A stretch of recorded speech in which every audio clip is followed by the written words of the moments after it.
بسم اللہ الرحمن الرحیم۔ سامعین کرام، آپ سن رہے ہیں داستان امیر حمزہ کی جلد نمبر 4 اور یہ اس سلسلے کی قسط نمبر 21 ہے۔ آپ اگر میرے چینل پر نئے ہیں اور آپ نے ابھی تک میرا چینل کہانی گھر سبسکرائب نہیں کیا تو میرے چینل کہانی گھر کو سبسکرائب کر لیجئے اور بیل آئیکن پر کلک کر دیجئے تاکہ نئے آنے والی ویڈیو کی اطلاع بر وقت آپ تک پہنچ سکے۔ تم پر بھی سلام ہو، بزرگ مہر نے خوش ہو کر کہا۔ خوش آمدید۔ یہ سن کر بختک جھلایا اور کہنے لگا، خوش تو آیا مگر مزہ جب ہے کہ خوش خوش جائے بھی۔ بزرگ مہر نے بلند آواز سے کہا، اسے خوش خوش جانے سے روکنے کی ہمت کس میں ہے؟ بختک شرمندہ ہو کر دوسری طرف دیکھنے لگا۔ نوشیروان نے اوپر سے نیچے تک استفتانوش کو گھورنے کے بعد کہا، اے یونانی پہلوان، لا وہ خط مجھے دے جو حمزہ کی طرف سے لایا ہے۔ استفتانوش نے امیر حمزہ کا خط نوشیروان کو دیا اور خود تلوار کے قبضے پر ہاتھ رکھ کر جواب کا انتظار کرنے لگا۔ نوشیروان تو خط پڑھنے میں مشغول ہوا اور اتنی دیر میں بختک نے زوپین کے کان میں کہا کہ اس ایلچی کو زندہ نہ جانا چاہیے۔ زوپین نے اپنے ایک غلام کو اشارہ کیا کہ ایلچی کی پشت پر وار کرے۔ غلام خنجر لے کر استفتانوش پر جھپٹا ہی تھا کہ بزرگ مہر نے للکار کر کہا، اے پہلوان خبردار، تجھ پر پشت سے وار ہوتا ہے۔ استفتانوش نے کسی گھبراہٹ کی بغیر مڑ کر دیکھا اور تلوار کا ایسا ہاتھ دیا کہ غلام کے 2 ٹکڑے ہو گئے۔ زوپین نے غضبناک ہو کر اپنے غلاموں کو یہ حکم دیا کہ مارو اس بدماش کو۔ یہ حکم سنتے ہی بہت سے تاتاری اور منگول سپاہی تلواریں سونت سونت کر استفتانوش پر آن گرے، مگر اس نے پل بھر میں سب کو گاجر مولی کی طرح کاٹ کر رکھ دیا۔ آخر نوشیروان نے یہ لڑائی بند کرائی اور استفتانوش سے کہا، تو یہاں سے فوراً نکل جا اور حمزہ سے کہہ دے کہ ہم 1-2 روز میں خود مدائن آ کر اس خط کا جواب دیں گے۔ استفتانوش نے سلام کیا اور گھوڑے پر بیٹھ کر مدائن کو روانہ ہوا۔ استفتانوش پہلوان نوشیروان کے دربار سے نکلا اور سیدھا اپنے دوست لہرسب کے پاس پہنچا۔ اسے ساری داستان سنائی۔ لہرسب کا چہرہ غصے سے سرخ ہو گیا۔ تلوار کے قبضے پر ہاتھ رکھ کر کہنے لگا، ابھی اپنے 50,000 سپاہیوں کو لے کر جاتا ہوں اور زوپین کی خبر لیتا ہوں۔ استفتانوش نے بڑی مشکل سے لہرسب کو روکا اور سمجھایا کہ امیر حمزہ کی اجازت کے بغیر ایسا کرنا مناسب نہ ہوگا۔ بہتر یہ ہے کہ ہم سیدھے ان کی خدمت میں پہنچیں، پھر جو حکم وہ دیں گے اس پر عمل کیا جائے گا۔ لہرسب کے دماغ میں یہ بات آ گئی۔ اس نے اسی وقت اپنے لشکر کو روانگی کا حکم دیا۔ امیر حمزہ کو جاسوسوں نے خبر دی کہ استفتانوش لہرسب کو ساتھ لے کر آتا ہے۔ امیر حمزہ نے لہرسب کی بہادری کے کئی واقعات سن رکھے تھے اور انہیں خود بھی اس سے ملنے کا شوق تھا، اس لیے لہرسب کے استقبال کو تشریف لے گئے، اسے گلے سے لگایا، خلعت عطا کیا، پھر حضرت ابراہیم علیہ السلام کا کلمہ پڑھا کر دین ابراہیم میں داخل کیا۔ ادھر بختک اور زوپین نے امیر حمزہ کے خلاف نوشیروان کے کان بھرنے شروع کیے اور کہا کہ آپ شاہوں کے شاہ ہیں اور حمزہ ایک معمولی عرب کا لڑکا، اسے زیادہ منہ نہ لگائیے ورنہ یہ کسی روز آپ کی گردن پر چھری پھیر دے گا اور تخت و تاج پر ہمیشہ کے لیے قبضہ جما لے گا۔ اس کا نتیجہ یہ نکلے گا کہ ایران جیسی عظیم سلطنت عربوں کی ملکیت بن جائے گی۔ غرض انہوں نے نوشیروان کو ایسا ڈرایا کہ وہ دونوں ہاتھوں سے سر پکڑ کر بیٹھ گیا اور زوپین سے کہنے لگا، مجھے کیا خبر تھی کہ معاملہ اس حد تک بڑھ جائے گا۔ خیر جو ہوا سو ہوا، اب اس فتنے کو دبانے کی کوئی تدبیر سوچو۔ شہر مدائن اور قلعے پر اس وقت امیر حمزہ کا قبضہ ہے اور میں نے سنا ہے کہ حمزہ نے شہزادی مہر نگار کو مکے بھیج دیا ہے۔ جی ہاں، اس سے آپ حمزہ کی بدنیتی کا اندازہ لگا سکتے ہیں۔ بختک نے کہا، یہ کتنی بدنامی کی بات ہے کہ شہزادی کو ایک معمولی شخص یوں شاہی محل سے نکال کر اپنے شہر کو روانہ کر دے۔ دنیا کی دوسری سلطنتوں کے بادشاہ سنیں گے تو کیا کہیں گے؟ بے شک تم صحیح کہتے ہو، مگر سوال تو یہ ہے کہ اب کیا کیا جائے؟ نوشیروان نے کہا، حضور گھبرانے کی بات نہیں، جب تک آپ کے جاں نثار موجود ہیں، ایک امیر حمزہ کیا 1000 آ جائیں تب بھی ہم پیٹھ پھیرنے والے نہیں۔ میں ابھی اپنے لشکر کو مدائن پر حملہ کرنے کا حکم دیتا ہوں۔ آپ دیکھتے جائیے کہ جب ان وحشی اور جنگلی تاتاریوں سے حمزہ کو مقابلہ کرنا پڑے گا تو اسے چھٹی کا دودھ یاد آ جائے گا، زوپین نے کہا۔ نوشیروان اس شیخی پر مسکرا کر کہنے لگا، تم نے ابھی تک حمزہ اور اس کے دوستوں کو دیکھا نہیں ہے، ورنہ ایسی بات نہ کہتے۔ وہ کوئی ترنے والا نہیں ہے جسے نگلنا آسان ہو۔ آج تک بڑے سے بڑا پہلوان بھی اسے ہرا نہیں سکا ہے۔ میں نے سنا ہے کہ حمزہ کے پاس عجیب و غریب ہتھیار ہیں جن کی مدد سے وہ دشمن پر قابو پا لیتا ہے۔ یہ سن کر زوپین کے ہوش گم ہوئے، مگر اس نے نوشیرواں کے روبرو اپنے آپ کو سنبھالے رکھا اور برابر شیخی بھگارتا رہا۔ اگلے روز یہ عظیم لشکر نکارے اور ڈھول بجاتا ہوا شہر مدائن کی جانب روانہ ہوا۔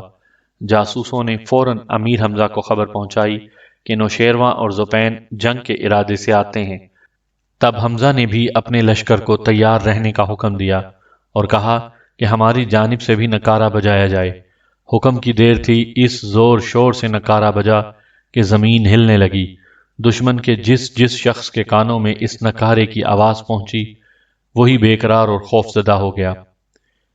جب دونوں لشکر آمنے سامنے آئے اور ایک دوسرے کو للکارنے لگے، تب زوپین نے بختک سے کہا کہ مجھے دکھاؤ حمزہ کون ہے۔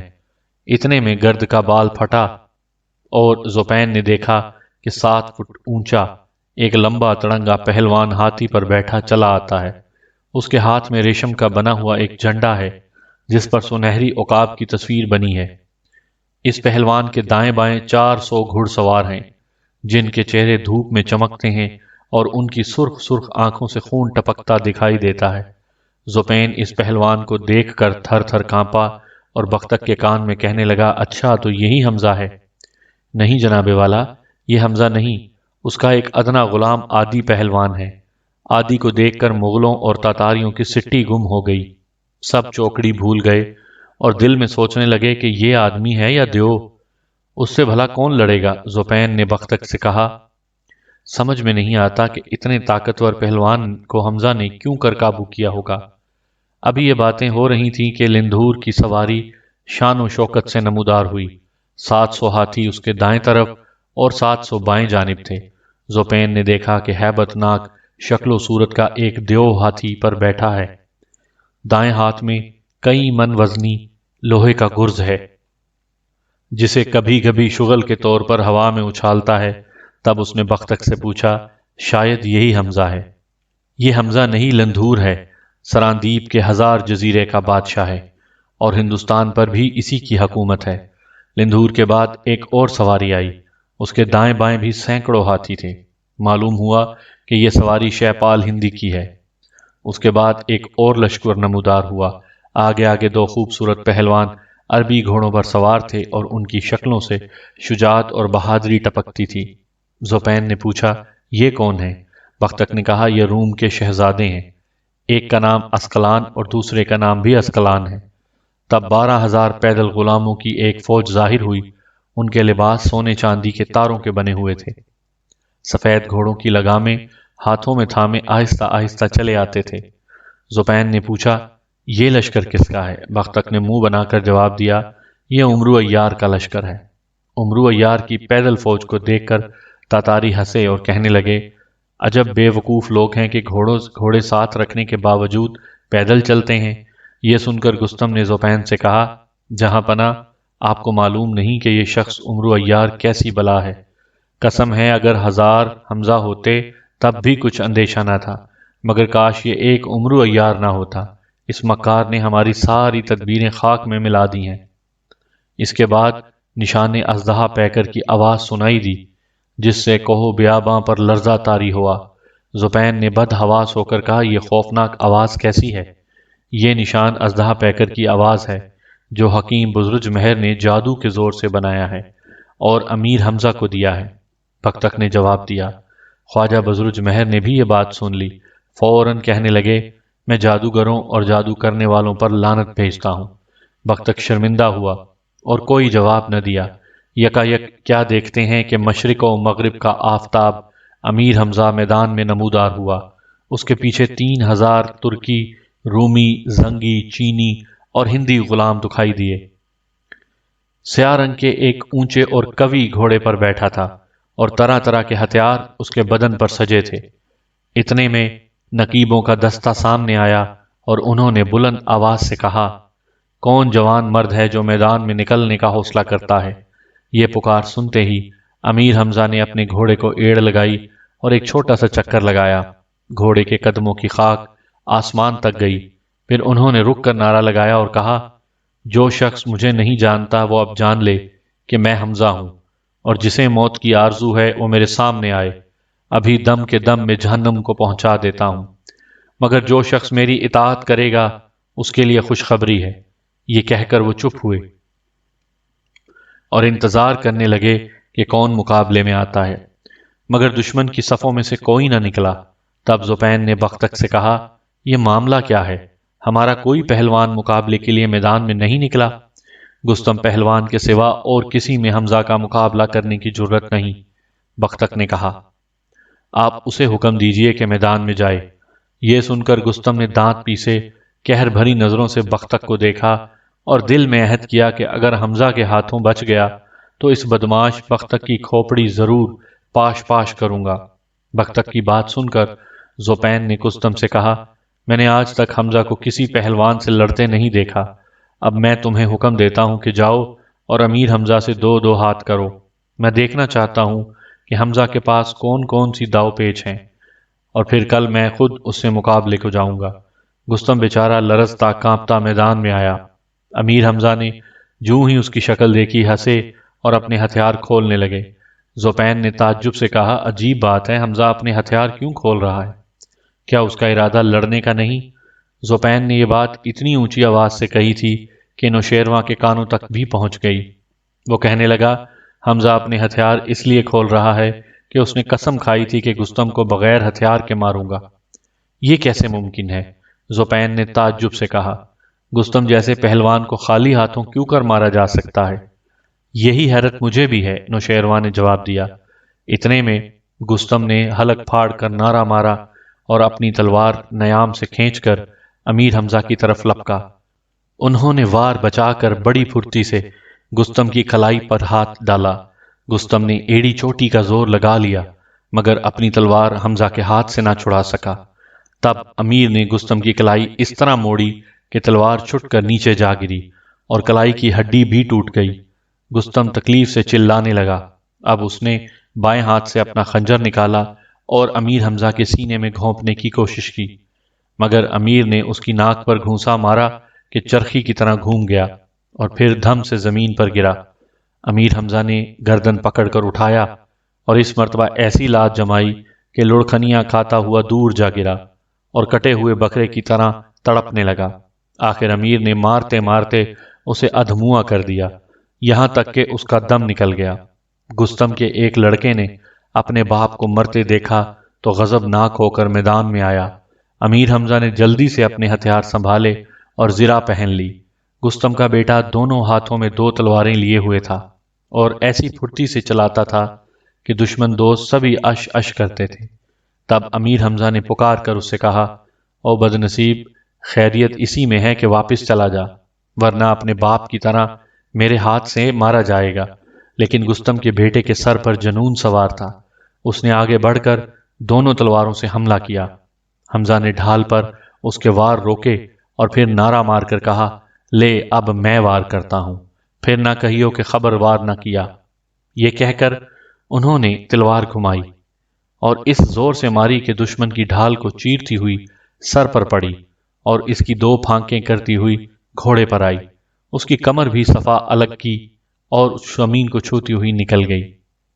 ایک بھیانک چیخ کے ساتھ گستم کا بیٹا کٹے ہوئے گھوڑے سے گرا اور گرتے ہی دم توڑ گیا۔ اتنے میں زوپین نے اپنے لشکر کو حکم دیا کہ حمزہ زندہ بچ کر جانے نہ پائے۔ تتاری وحشیوں اور جنگجو مغلوں نے اپنے اپنے گھوڑوں کو ایڑ لگائی، نعرے مارتے اور تلواریں چمکاتے ہوئے۔ ادھر عمرو عیار نے اپنے لشکر کو آگے بڑھنے کا حکم دیا ہی تھا کہ حمزہ نے روکا اور کہا، خبردار، کوئی آگے نہ آئے، زوپین کے لشکر سے میں اکیلا ہی لڑوں گا۔ یہ حکم سن کر عمرو عیار نے اپنی فوج کو رکنے کا حکم دیا۔ امیر حمزہ بے دھڑک دشمن کے لشکر میں گھس گئے اور کھیرے ککڑی کی طرح اسے کاٹنے لگے۔ وہ دونوں ہاتھوں سے تلواریں چلاتے تھے اور دشمن کا جو سپاہی ان کی زد میں آ جاتا تھا زندہ بچ کر نہ جاتا۔ دیکھتے ہی دیکھتے میدان جنگ میں لاشوں کے انبار لگنے لگے، کٹے ہوئے سر، دھڑ اور ہاتھ پیر جا بجا بکھرے پڑے تھے، اور ہاتھیوں کی چیخ پکار سے کان پڑی آواز سنائی نہ دیتی تھی۔ 2 گھنٹے کی خون ریز جنگ کے بعد تاتاریوں کی فوج کے قدم اکھڑ گئے اور وہ بھاگنے لگے۔ زوپین کی حالت رنج اور غصے کے باعث بہت بری تھی۔ وہ رہ رہ کر دانت پیستا تھا، بختک پناہ ڈھونڈتا پھر رہا تھا۔ آخر نوشیروان خود میدان میں آیا۔ حمزہ نے جوں ہی اسے دیکھا ہاتھ روک لیا۔ بادشاہ نے کہا، اے حمزہ، تو کیا آج تمہارے ہاتھ سے کوئی انسان زندہ نہ بچے گا؟ جہاں پناہ میں کسی کو مارنا نہیں چاہتا، لیکن جو کوئی مجھے یا میرے دوستوں کو نقصان پہنچانے کی کوشش کرے گا، خدائے واحد کی قسم ہے کہ زندہ نہ چھوڑوں گا۔ ہم چاہتے ہیں کہ تم زوپین سے مقابلہ کرو، ان معمولی سپاہیوں کو مارنے سے کیا فائدہ؟ نوشیروان نے کہا، جہاں پناہ میں ہر وقت تیار ہوں، زوپین سے کہیے کہ سامنے آئے۔ حمزہ نے کہا، بہت بہتر، ہم ابھی زوپین کو بھیجتے ہیں، مگر بہتر یہ ہے کہ لڑائی فوراً بند کر دی جائے۔ نوشیروان نے کہا۔ امیر حمزہ نے یہ درخواست منظور کی اور اپنے لشکر میں چلے گئے۔ اگلے روز دونوں فوجیں پھر آمنے سامنے آئیں۔ نوشیروان نے زوپین سے کہا، میدان میں جاؤ اور امیر حمزہ کو مقابلے کے لیے للکارو۔ زوپین سر سے پیر تک فولاد میں ڈوبا ہوا تھا۔ آنکھوں کے سوا اس کے جسم کا کوئی حصہ دکھائی نہ دیتا تھا۔ اس کے باوجود وہ میدان میں آتے ہوئے ڈرا اور اپنے ایک نامور پہلوان مردہ فگن زابلی کو اشارہ کیا کہ امیر حمزہ کو لڑائی کے لیے پکارے۔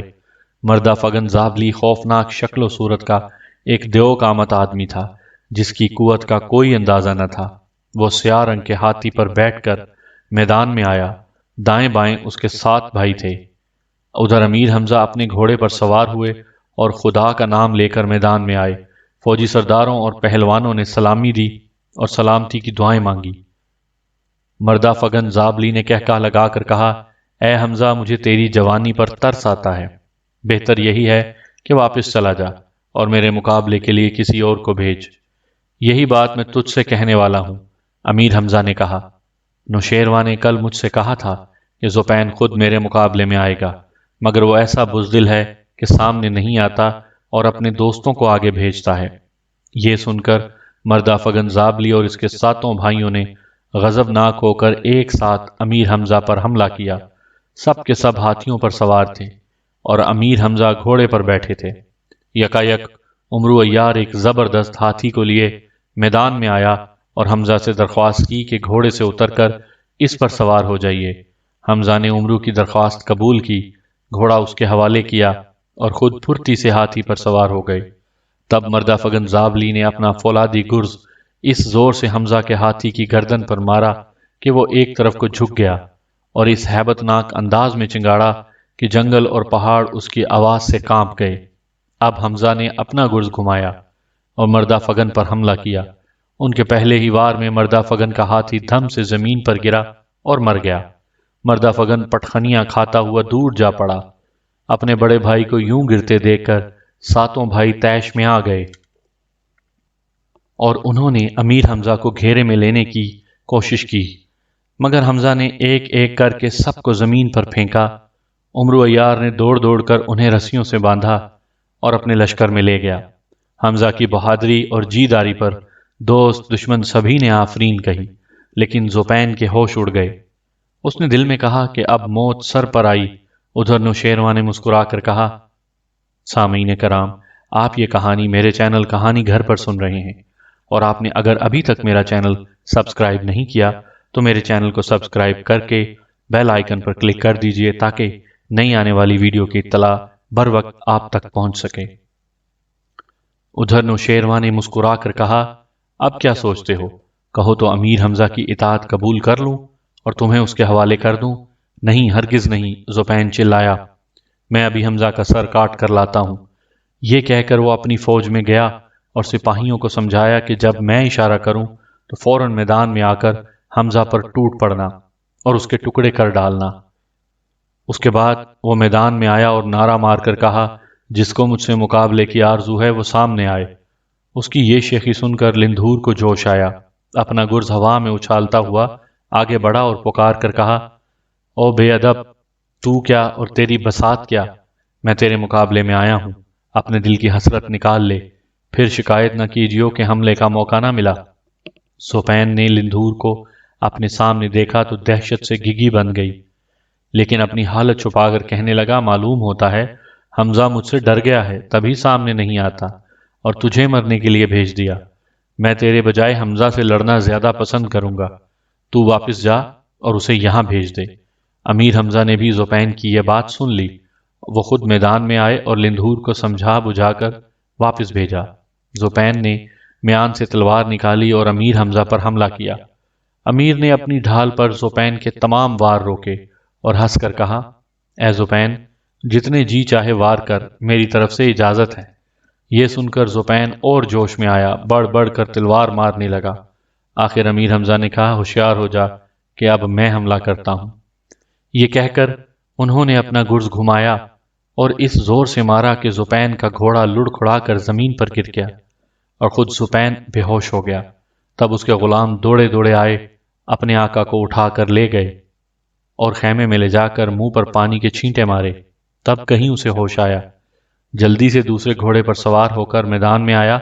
کیا دیکھتا ہے کہ اس کی فوج نے امیر حمزہ پر حملہ کر کے انہیں گھیرے میں لے لیا ہے اور حمزہ دونوں ہاتھوں میں تلواریں لیے گاجر مولی کی طرح سپاہیوں کے سر اڑا رہے ہیں۔ ہر طرف خون کی ندیاں بہہ رہی تھیں اور زخمیوں کی چیخ پکار سے کان پڑی آواز سنائی نہ دیتی تھی۔ دم بھر میں امیر نے زوپین کے ہزاروں آدمی مار ڈالے۔ یہ دیکھ کر زوپین کو خوف ہوا کہ اگر یہی حالت رہی تو حمزہ میرا ایک سپاہی بھی زندہ نہ چھوڑے گا۔ اس نے بختک سے مشورہ کیا کہ کیا کرنا چاہیے۔ اس نے مسکرا کر کہا، چپکے سے حمزہ کے پیچھے جاؤ اور ایسی تلوار مارو کہ وہ زخمی ہو کر نیچے گر پڑے۔ یہ سن کر زوپین بزدل خوش ہوا، اپنا چہرہ نقاب میں چھپایا اور چپکے چپکے ادھر چلا جدھر امیر حمزہ جنگ کر رہے تھے۔ اس نے موقع پا کر ایسی تلوار ماری کہ حمزہ کے سر میں گہرا زخم آیا اور خون کا فوارہ چھوٹا۔ انہوں نے پلٹ کر دیکھا تو زوپین اپنا چہرہ نقاب میں چھپانے کی کوشش کر رہا تھا۔ حمزہ اپنی تلوار سے اس کی گردن اڑانے کو آگے بڑھے مگر چکر آیا اور زمین پر گرنے لگے۔ تب انہوں نے اپنے وفادار گھوڑے کی گردن کے بال پکڑے اور کہا، مجھے فوراً گھر لے چل۔ سیاہ کے طاس نے اپنے آقا کا یہ حکم سنا تو دشمنوں کے لشکر سے نکلا، کسی کو کاٹتا اور کسی کو لاتوں سے مارتا ہوا صاف نکل آیا اور مکے کی جانب روانہ ہوا۔ ادھر عمرو عیار نے امیر حمزہ کو میدان میں نہ پایا تو سخت پریشان ہوا۔ آخر بھیس بدل کر دشمن کے لشکر میں گیا۔ وہاں پتہ چلا کہ زوپین بزدلی سے کام لیتے ہوئے امیر حمزہ کی پشت پر آیا اور سر پر تلوار سے وار کیا۔ امیر زخمی ہوئے اور گھوڑا انہیں میدان سے نکال کر مکے کی جانب لے گیا ہے۔ یہ سن کر عمرو اپنے لشکر میں آیا، مقبل وفادار کو ایک جانب بلا کر سارا قصہ سنایا۔ پھر کہا، میں تیری شکل حمزہ کی سی بنا دیتا ہوں، تو جلدی سے جسم پر ہتھیار لگا اور سیاہ گھوڑے پر سوار ہو اور میدان میں نکل کر دشمنوں سے لڑائی کر۔ وہ سب یہی سمجھیں گے کہ حمزہ زخمی نہیں ہوا بلکہ میدان میں موجود ہے۔ میں مکے جاتا ہوں تاکہ امیر حمزہ کی خبر لوں۔ یہ کہہ کر عمرو نے مقبل وفادار کو امیر حمزہ کے کپڑے پہنائے اور اپنے شوبدے کی مدد سے اس کی شکل بھی ویسی ہی بنا دی اور میدان میں بھیجا۔ زوپین اور اس کے سپاہیوں نے جب مقبل کو لڑتے دیکھا تو وہ ڈر گئے اور کہنے لگے، تعجب ہے کہ حمزہ ابھی تک صحیح سلامت ہے، یہاں سے بھاگو ورنہ یہ سب کو مار ڈالے گا۔ تب بختک مکار نے انہیں دلاسا دیا اور کہا، گھبراؤ نہیں، یہ سب عمرو عیار کی کارستانی ہے، اس نے اپنی کسی ساتھی کو امیر حمزہ بنا کر بھیجا ہے۔ یہ سن کر زوپین کی جان میں جان آئی اور لڑائی زور شور سے ہونے لگی۔ عمرو عیار دم لیے بغیر مکے پہنچا، دیکھا کہ شہر میں ماتم برپا ہے۔ خواجہ عبد المطلب کے مکان کے آگے ہزاروں مرد اور عورتیں جمع ہیں اور ہر ایک کی آنکھوں سے آنسو جاری ہیں۔ معلوم ہوا کہ حمزہ بے ہوش پڑے ہوئے ہیں اور جسم سے اتنا خون نکل گیا ہے کہ بچنے کا کوئی امکان نہیں رہا۔ تب عمرو ان کے پاس گیا، دیکھا کہ زخم سے ابھی تک خون نکل رہا ہے اور حمزہ کا چہرہ ہلدی کی طرح زرد ہے۔ عمرو نے اسی وقت جیب سے مرہم سلیمانی نکال کر زخم پر لگایا۔ مرہم لگاتے ہی عجیب کرشمہ ہوا، خون بند ہو گیا اور چند لمحے بعد سر پر زخم کا نام و نشان بھی نہ تھا۔ امیر حمزہ نے آنکھیں کھول دیں اور حیرت سے ادھر ادھر دیکھنے لگے۔ سب سے پہلے عمرو عیار پر نگاہ پڑی، پوچھنے لگے، میں کہاں ہوں؟ یہاں مجھے کون لایا؟ آپ اپنے گھر میں ہیں، میدان جنگ میں زخمی ہو گئے تھے، اب خدا نے فضل کیا اور مرہم سلیمانی کی برکت سے زخم اچھا ہو گیا ہے۔ عمرو نے جواب دیا۔ شہزادی مہر نگار کا روتے روتے برا حال تھا۔ اس نے جب تک اپنی آنکھ سے امیر حمزہ کی حالت نہ دیکھی اس وقت تک اسے چین نہ آیا۔ خوش ہو کر اس نے اپنے گلے سے موتیوں کا قیمتی ہار اتارا اور عمرو کو دیا۔ عمرو نے ہار لے کر غور سے ایک ایک موتی کو جانچا، پرکھا اور جیب میں رکھ لیا۔ شہزادی نے پوچھا، اے عمرو، تو اس قدر غور سے اس ہار کو دیکھ رہا تھا؟ اس لیے کہ ان میں کوئی موتی جھوٹا نہ ہو، عمرو نے جواب دیا۔ امیر حمزہ کو آرام کرنے کی ہدایت کر کے عمرو دوبارہ اپنے لشکر کی طرف چلا۔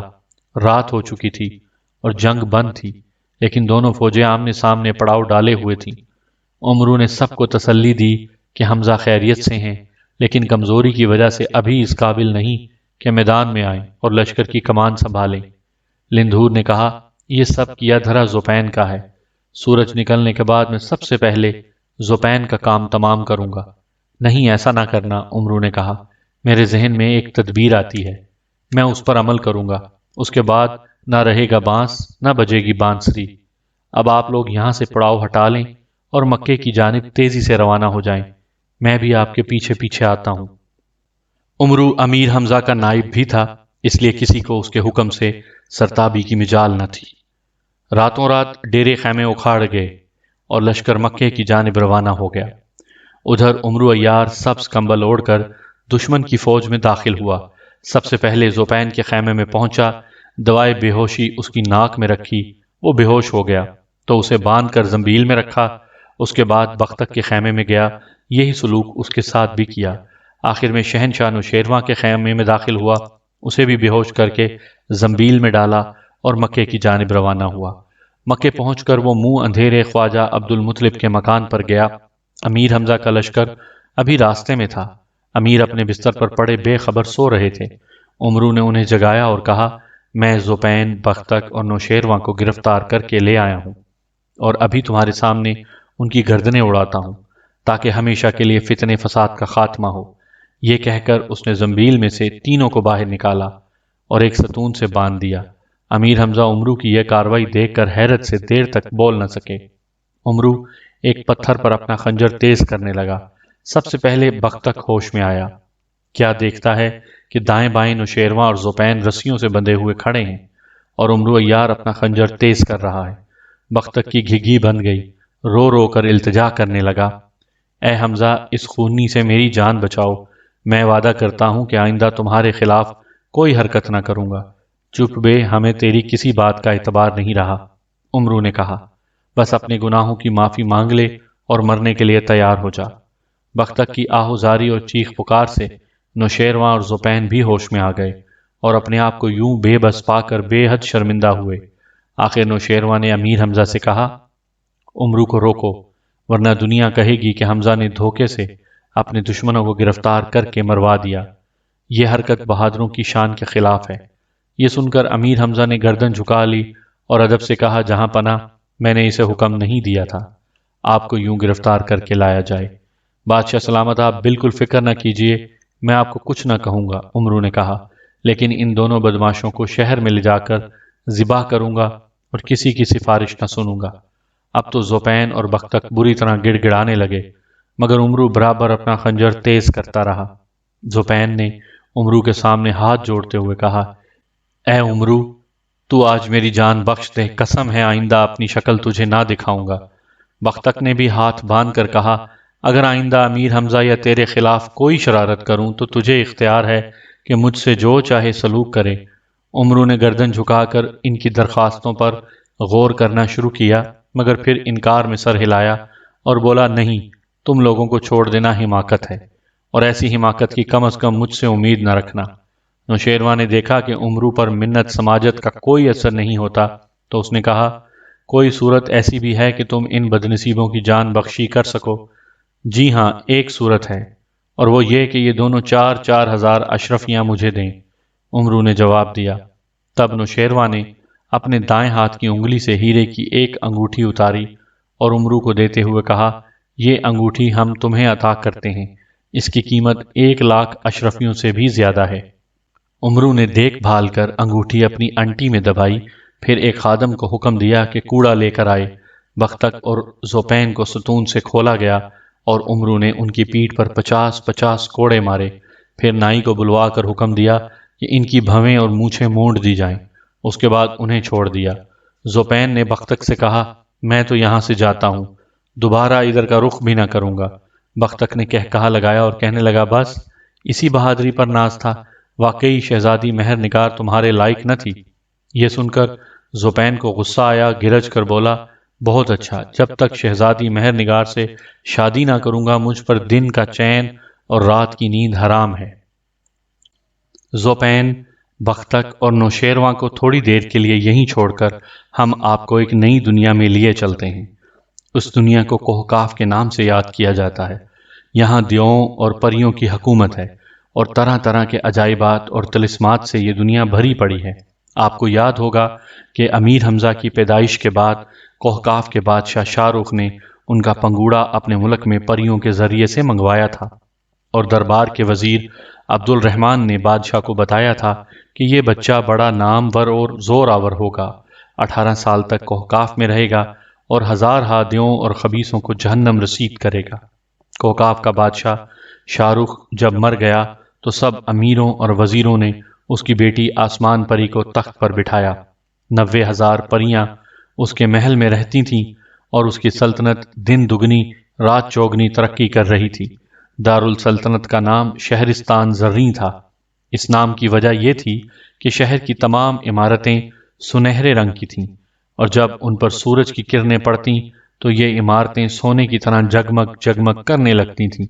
کوہکاف کے مغربی حصے پر ایک ظالم دیو کی حکومت تھی، اس کا نام افریت تھا۔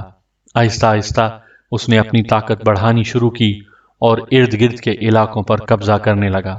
دراصل اس کی نیت یہ تھی کہ پورے ملک پر قابض ہو جائے۔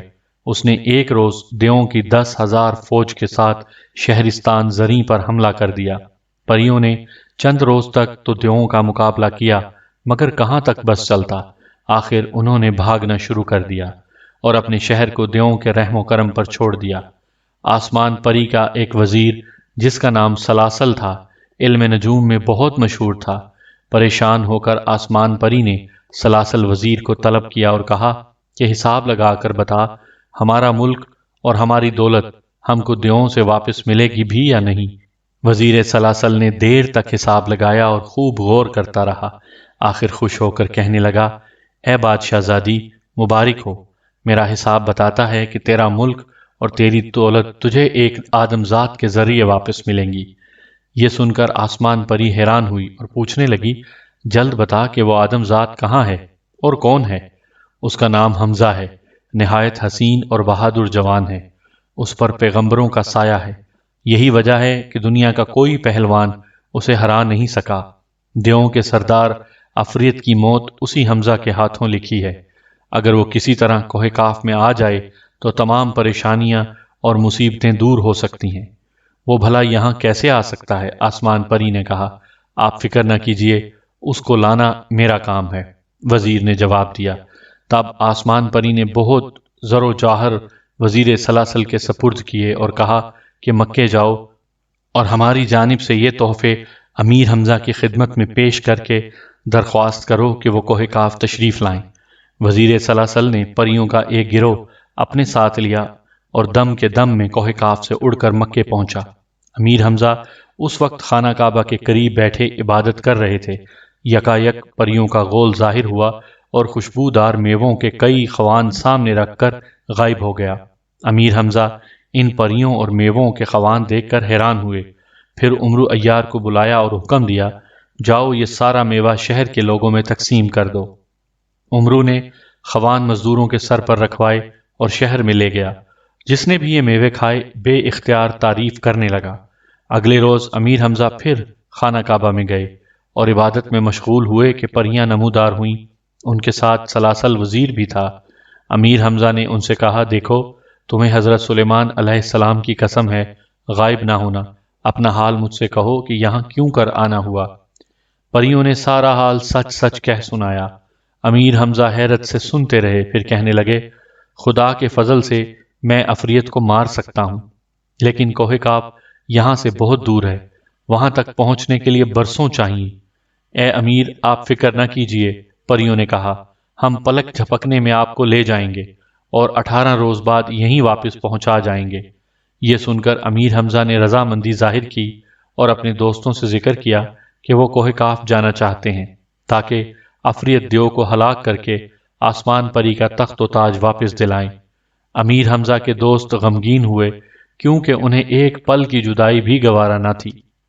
عمرو عیار نے روتے ہوئے پریوں سے کہا، اچھا تم امیر کو اپنے ساتھ لے جاؤ، لیکن 18 روز بعد یہاں ضرور پہنچا دینا، ورنہ یاد رکھو عفریت نے وہ سلوک تمہارے ساتھ نہ کیا ہوگا جو میں کروں گا۔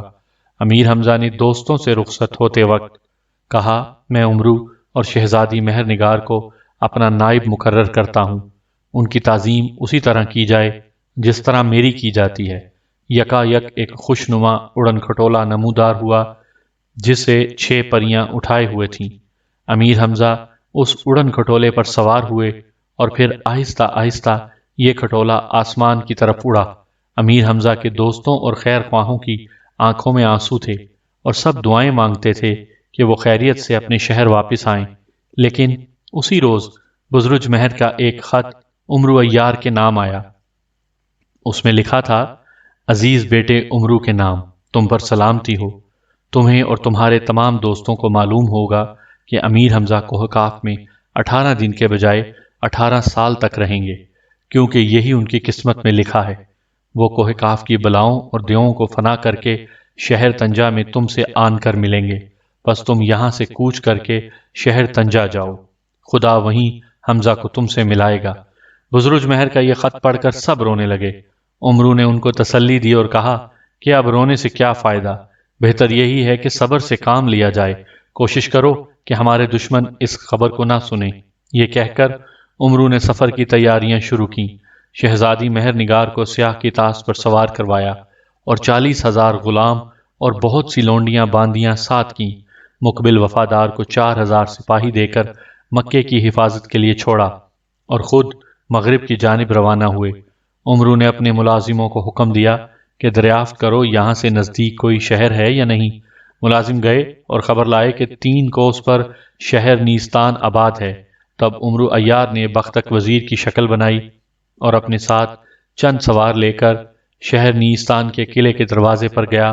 دربان نے پوچھا کہ آپ کون ہیں اور کس لیے آئے ہیں؟ عمرو نے روبدار لہجے میں کہا، یہاں کے قلعہ دار کو خبر کرو کہ شہنشاہ نوشیرواں کا وزیر بختک آیا ہے اور شہزادی مہر نگار کو عربوں سے چھین لایا ہے۔ اب عرب پیچھا کر رہے ہیں، جلدی سے دروازہ کھولو تاکہ مہر نگار کو قلعے میں پہنچا دیں۔